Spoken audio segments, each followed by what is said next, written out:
Hi friends, তোমাদের সকলকে study বইটাকে স্বাগত জানাই। আমি সঙ্গীতা। আজকের ভিডিওতে যেটা আলোচনা করব সেটা হচ্ছে প্রাইমারি টেটের প্রিভিয়াস ইয়ারের ম্যাথ কোশ্চেন। এর আগেও কয়েকটা ভিডিও দেওয়া হয়েছে, তো আজকে পরিমিতির বিষয়টা নিয়ে আলোচনা করব, যেটা 2013 সালে যে কোশ্চেনগুলো এসছে, কারণ 15 সালে পরিমিতি থেকে সেরকম প্রশ্ন এসেছিল না। তো শুরু করছি।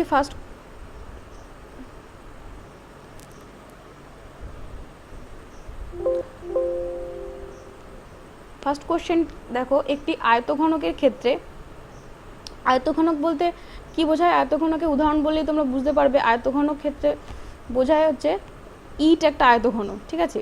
তো দেখো বলেছে একটা আয়তঘনের, আমি এঁকে দিচ্ছি আয়তঘনের একটা ছবি।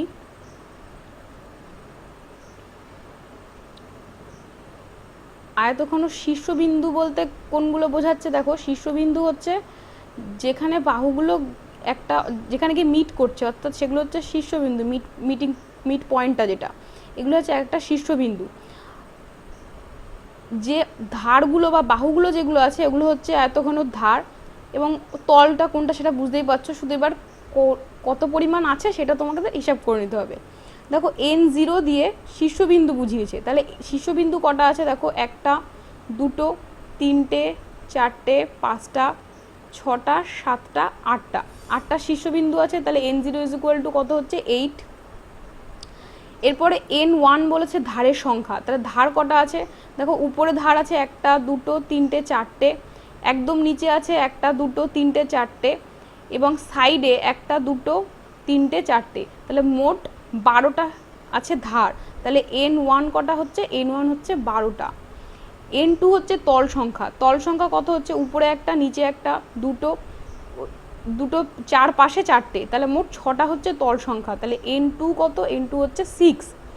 এবার অপশানে দেখবে যে এই তিনটের মধ্যে সম্পর্ক কোনটা হচ্ছে, তো সম্পর্ক নিজেরাই একটা বানিয়ে দেখো, তারপর অপশান থেকে দেখবে সেটা মিলছে কিনা। দেখো N1 ইকুয়াল টু যদি লিখি N0 প্লাস N2, তাহলে কত হচ্ছে, এখানে 8 আর 6 14 হচ্ছে। তাহলে N1 এর সাথে যদি 2 যোগ করে দিই তাহলে সমান হয়ে যাবে 12 plus 2 14 equal to N0 plus N2। এবার এটা দেখো অপশানে কোথায় আছে, বিতে আছে, অপশান বিতে আছে N0 plus N2 equal to N1 plus 2। তো এটা হবে রাইট অ্যান্সার, অপশান বি, এটা হচ্ছে রাইট অ্যান্সার। আশা করি বুঝতে পেরেছো। তো এটা একদম সাধারণ একটা অঙ্ক ছিল, শুধু মানগুলো বসিয়ে তোমাদের এই অপশানটা থেকে দেখে নিতে হবে কোনটা ঠিক হবে। এরপর নেক্সট অঙ্কটা দেখো, একটি আয়তঘনকের দৈর্ঘ্য, একটি আয়তঘনক বলতে বলে দিলাম, যেটা একটা উদাহরণ হচ্ছে ইট। এই আয়তঘনকের দৈর্ঘ্য, প্রস্থ, উচ্চতা যথাক্রমে 5:4:2 বলেছে। তার মানে আমরা সাধারণ অনুপাত হিসাবে বলতে পারি যে দৈর্ঘ্যটা 5x, প্রস্থটা হচ্ছে 4x, এবং উচ্চতা হচ্ছে 2x, ঠিক আছে। তার মানে এটা A, এটা B, এটা হচ্ছে L বা H উচ্চতা।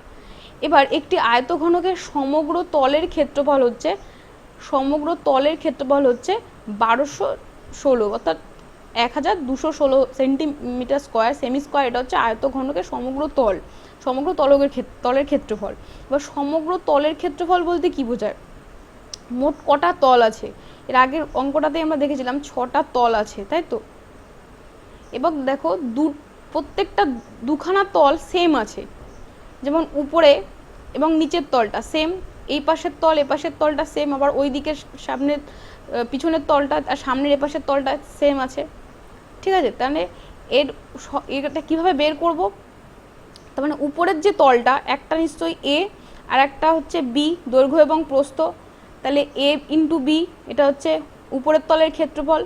উপরের তলের সাথে সেম আছে নিচের ক্ষেত্রফলটা, তাহলে এটা 2 ইন্টু AB, প্লাস এই পাশের একটা তলের ক্ষেত্রফল কত হবে, একটা হবে B অর্থাৎ প্রস্থ গুণ উচ্চতা L। এটা মোট কটা আছে এরকম তল, দুটো আছে। ঠিক একইভাবে সামনের আর পিছনের যে তলটা আছে সেটা A ইন্টু L। এবার এটাকে কীভাবে লিখতে পারি, 2 কমন নিয়ে AB plus BL plus AL, ঠিক আছে। এরই মান বলে দিয়েছে, এই সমগ্র তলের মান বলে দিয়েছে এই সংখ্যাটা। এবার দেখো এ বি কত হবে, এ বি এখান থেকে হবে এ আর বির মান জানি 5x এবং 4x, তাহলে 4 5 20 এক্স স্কোয়ার, এটা হবে এ বির মান। বিএল এর মান কত হবে 8x স্কোয়ার, এল এর মান কত হবে 10x স্কোয়ার, থাকছে কত 2 ইন্টু এত। এবার 2 দিয়ে এটা কেটে দিচ্ছি, কত হয়ে যাচ্ছে 6 দুগুণি 12 0 8 8 দুগুণি 16 608, আর এখানে তিনজনকে যোগ করে কত পাচ্ছি 38x স্কোয়ার ইকুয়াল টু 608। এবার ওটা 19 দিয়ে কাটাকাটি যাবে, প্রথমে 2 দিয়ে কাটছি, দেখো ছোট হয়ে যাবে, তারপরে 19 দিয়ে কাটলে এটা কত আসছে 16, তাহলে এক্স স্কোয়ার ইকুয়াল টু 16, তার মানে x equal to plus minus 4, তাহলে প্লাস পজিটিভ মানটাই নেব বাহুর ক্ষেত্রে, তাহলে সাধারণ অনুপাতটার মান কত আসছে 4। এবার চেয়েছে কি আয়তঘনকের আয়তন চেয়েছে, আয়তঘনকের আয়তন সূত্র কি হচ্ছে এদের তিনজনের গুণফল, অর্থাৎ দৈর্ঘ্য ইন্টু প্রস্থ ইন্টু উচ্চতা। তাহলে 5 এর সাথে প্রথমে সাধারণ অনুপাত যেগুলো এক্স এর মান সেটা আগে গুণ করে নিই, তাহলে কত হচ্ছে 5 ইন্টু 4, একবারে লিখে দিচ্ছি, তাহলে 4 5 20 ইন্টু বি এর মান হবে 16 ইন্টু উচ্চতা হবে 8, ঠিক আছে। তাহলে 8 দুগুণি 16 ইন্টু 16, 16 16 স্কোয়ার কত হয় 256, 256 সাথে শূন্য বসে গেল, তাহলে কত উত্তর আসছে 2560 এত সেমি স্কোয়ার, যেহেতু এটা সরি সেমি কিউব, যেহেতু এটা ঘনফল। এবার দেখো এটা অপশানে আছে কোথায়, অপশানে আছে অপশান বিতে, অপশান বিতে আছে 2560 2560 সেমি কিউব, তো এটা হবে রাইট অ্যান্সার বি। আয়তঘনকের আয়তন কত 2560 সেমি কিউব। আশা করি বুঝতে পেরেছো। এর পরের অঙ্কটা দেখো, কোনো সমবাহু ত্রিভুজের একটি মধ্যমার দৈর্ঘ্য x হলে তার ক্ষেত্রফল কত হবে। মধ্যমার দৈর্ঘ্য থেকে ক্ষেত্রফল বের করতে বলেছে। তাহলে সবার আগে সমবাহু ত্রিভুজ বলতে কি বোঝায়, সমবাহু ত্রিভুজ বলতে বোঝা যায় তিনটি বাহু সমান, এবং সমবাহু ত্রিভুজের তিনটি বাহু যেহেতু সমান তাহলে প্রত্যেকটা বাহুকে এ ধরে নেওয়া যায়। সমবাহু ত্রিভুজের ক্ষেত্রফল তাহলে যেটা শর্টে মনে রাখবে যে √3/4 ইন্টু এ স্কোয়ার, এটা হচ্ছে ক্ষেত্রফল, আর উচ্চতা হচ্ছে √3/2 ইন্টু এ। ক্ষেত্রফলের সময় কি হচ্ছে এটা বর্গ হয়ে যাচ্ছে, a²/4 থাকছে, আর যখন উচ্চতা নিচ্ছি তখন এটা বর্গমূল আসছে a/2। এটা হচ্ছে সমবাহু ত্রিভুজের ক্ষেত্রফল এবং উচ্চতা। কিন্তু এখানে যেটা চেয়েছে সেটা হচ্ছে মধ্যমার থেকে ক্ষেত্রফলের সম্পর্ক। মধ্যমা বলতে বোঝায় শীর্ষবিন্দু থেকে বিপরীত বাহুর মধ্যবিন্দু পর্যন্ত যে দৈর্ঘ্যটা টানা হচ্ছে।